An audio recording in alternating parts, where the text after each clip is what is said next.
प्राचीन समय की बात है। देवताओं के राजा इंद्र अमरावती नगरी में अपने सिंहासन पर विराजमान थे।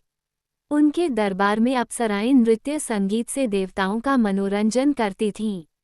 उन्हीं अप्सराओं में एक सुंदर अप्सरा थी पुष्पवती और एक गंधर्व था माल्यवान। एक बार देवसभा में नृत्य के दौरान पुष्पवती और माल्यवान एक दूसरे के प्रेम में इतने मग्न हो गए कि उनका ध्यान नृत्य से हट गया। इससे इंद्रदेव अत्यंत क्रोधित हो उठे। उन्होंने इसे देव मर्यादा का उल्लंघन माना और क्रोधवश दोनों को पिशाच योनि में जन्म लेने का श्राप दे दिया।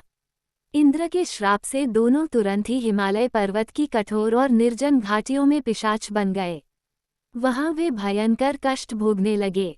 ठंड, भूख, प्यास और भय से उनका जीवन अत्यंत दुखमय हो गया। वे एक दूसरे से प्रेम तो करते थे, लेकिन पिशाच योनि के कारण सुख का अनुभव नहीं कर पाते थे।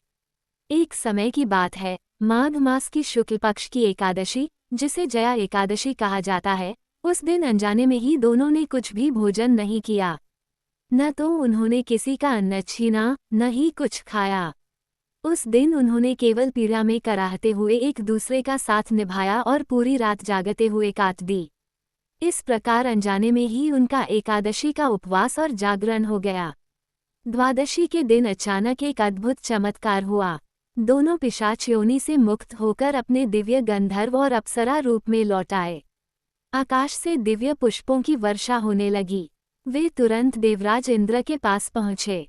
इंद्रदेव ने उन्हें देखकर आश्चर्य से पूछा, तुम दोनों तो मेरे श्राप से पिशाच बन गए थे, फिर यह मुक्ति कैसे? तब उन्होंने हाथ जोड़कर बताया कि कैसे जया एकादशी के दिन अनजाने में व्रत और जागरण हो गया था। ये सुनकर इंद्रदेव ने कहा, जया एकादशी भगवान विष्णु को अत्यंत प्रिय है। इस व्रत के प्रभाव से भयंकर पाप, श्राप और नीच योनियां भी नष्ट हो जाती हैं। इंद्रदेव ने उन्हें क्षमा कर दिया और पुनः देवसभा में स्थान दिया। तभी से कहा जाता है कि जो भी श्रद्धा से जया एकादशी का व्रत करता है, उसके सभी पाप नष्ट हो जाते हैं और अंत में मोक्ष की प्राप्ति होती है।